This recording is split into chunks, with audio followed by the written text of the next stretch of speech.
Jose, Chille, DeCastro goes dark, and Long Island Audit gets boring, as we're forced to focus on new faces. BZWATCHDOG reports from the Carolina and Fort Worth trial as auditors disrupt Tuesday's proceedings.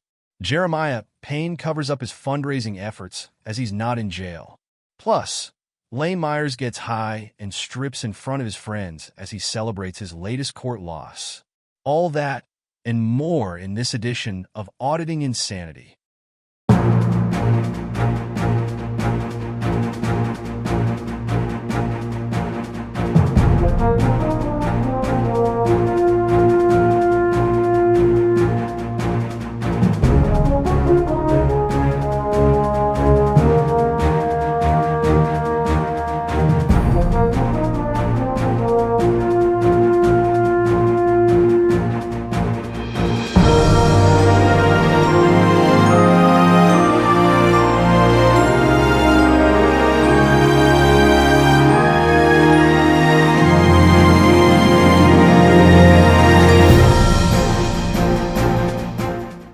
Good afternoon, I'm AI Johnny Jones, and this is a combined Auditing Insanity newscast for Tuesday, December 10th and Wednesday, December 11th, 2024.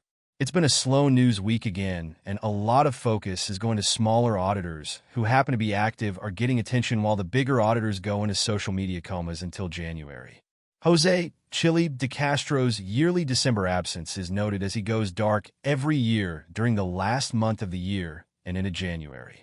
Right now, he's supposedly putting up exclusive videos for the 60 people who subscribe to his TeamDLZ.com website and working on his board game, which, if you believe him, will be out for Christmas. Or not. Or maybe for next year. Or the year after. We don't have a lot for you today. So let's dive right into things as we ask you to focus on. Jeremiah Payne remained free on Tuesday as his dire warnings that he needed $600 from his fans immediately or else face 280 days in jail, guaranteed, proved false, and he scrubbed his YouTube channels of evidence of his fundraisers. Payne's promised Monday live streams did not happen, as Payne did not do a last-minute stream to fundraise for the rest of the money, nor did he do a promised 8 a.m. call to the jail to beg for an extension. Instead, Payne removed 3 of the 4 live streams he held over the weekend, inexplicably leaving the first one up. He then scrubbed his community pages of mentions of the fundraiser, leaving in its place a message to subscribe to his backup channels. Longtime fans were not surprised by Payne's actions, as this was his pattern for most of last year. Go live on a weekend, beg his fans for $300 to $600 to pay weekly rent at the hotel his family was staying at, and claim that his family would be out on the street should he not raise the money. His ongoing pleas became a target for trolls, who didn't believe his constant stories of his wife about to start a job on Monday, his sick mother going to the hospital, and multiple beatings dealt out to random homeless men who he said inappropriately approached his daughter. This time around was the threat of going back to jail for a fine he had known about for years and something he hadn't budgeted for due to his demonetization on YouTube.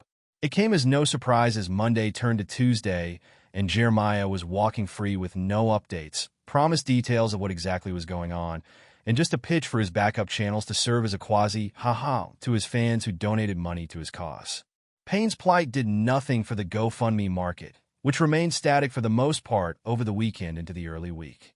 Our own ongoing expenses campaign took Monday's crown as we received a holiday donation of $485 to put us into the lead for the month.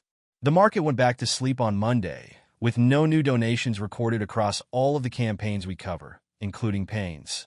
Fans rejected pleas from Christopher, Denver Metro Audit's Cordova after his shadow banning, and from Sean Paul, Long Island Audit's Reyes, who was rallying against a Trump administration spot for Nemesis Patrick, Psycho, Ryder on Tuesday, to leave goose eggs in their wake. We need your help.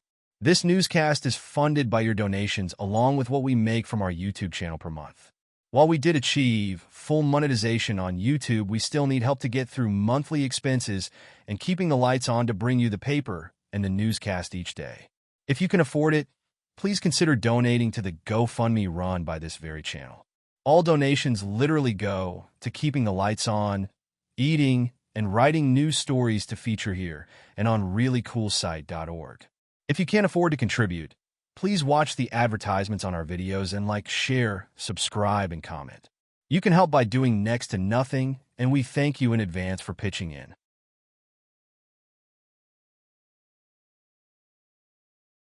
Carolina in Fort Worth canceled her scheduled interview on Tuesday with YouTuber BZWATCHDOG, leaving the YouTuber to recap the first day of Carolina's trial for resisting arrest on his own. BZ announced that Tuesday's hearing was postponed as a juror was out sick.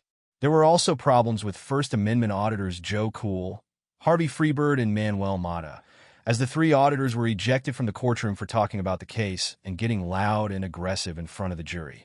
Carolina is facing charges of resisting arrest, interference with public duties, and false reporting from an incident over the summer that left her hospitalized.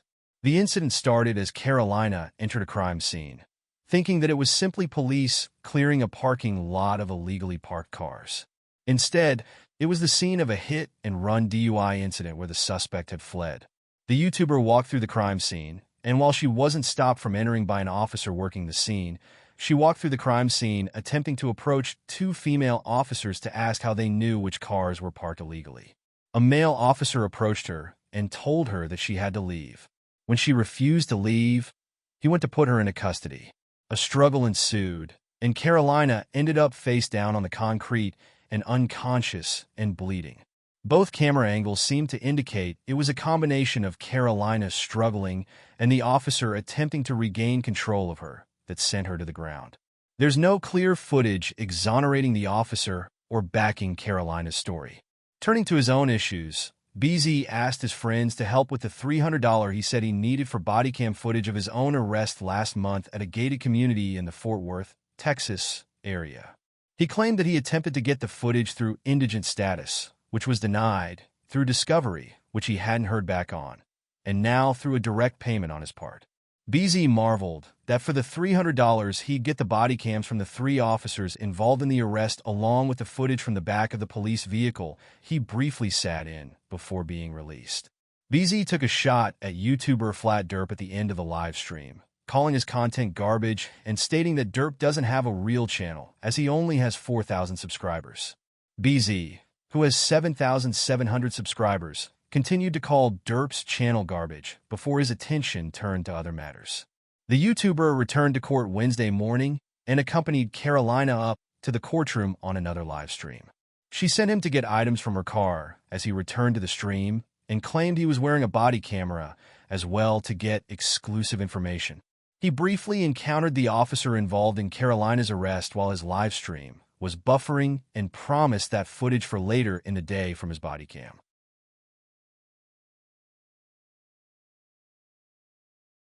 Myers strips to celebrate loss in Tucson City Court. Lane Myers celebrated another day of harassing and abusing prosecutors in the Tucson City Court on Tuesday by performing a striptease on camera while getting high and singing about a prosecutor's cats.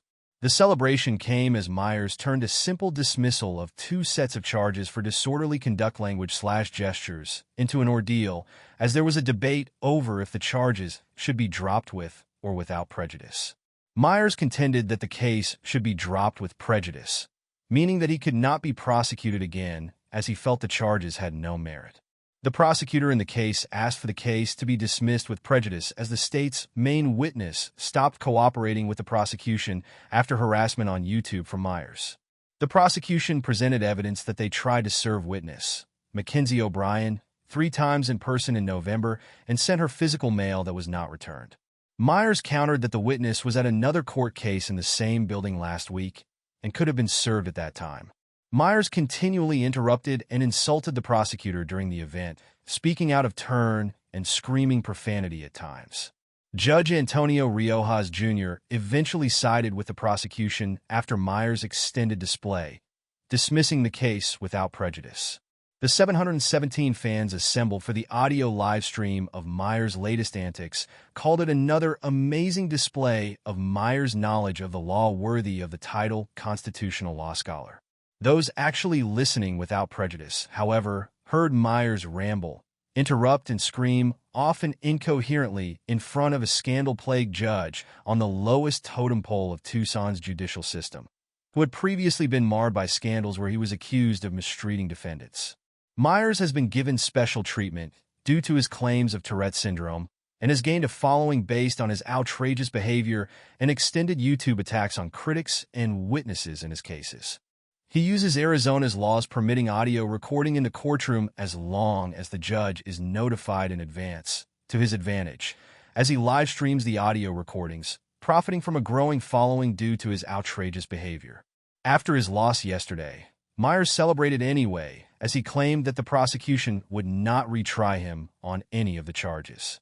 After doing some filing, he and his friends retreated to a secluded area where Myers stripped his shirt off and took hits off a pipe while singing about the prosecutor's cats. His live stream ended before the YouTuber attempted to take his pants off.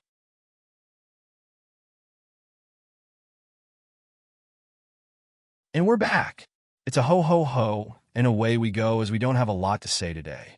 Remember, tonight at 8 p.m. Eastern, 7 p.m. where it counts, 6 p.m. Mountain Time, and 5 p.m. on the left coast, we have another rendition of the Not Another Freaking Jim livestream. Tonight, we're featuring the second of Jim's newly created holiday intros. We tonight know if it can top the holiday blast of NCR's amazing holiday wife search last night, but we'll soon find out. On that note, stay safe, and remember, the strife you save should be reserved for a live stream. Good night, everybody.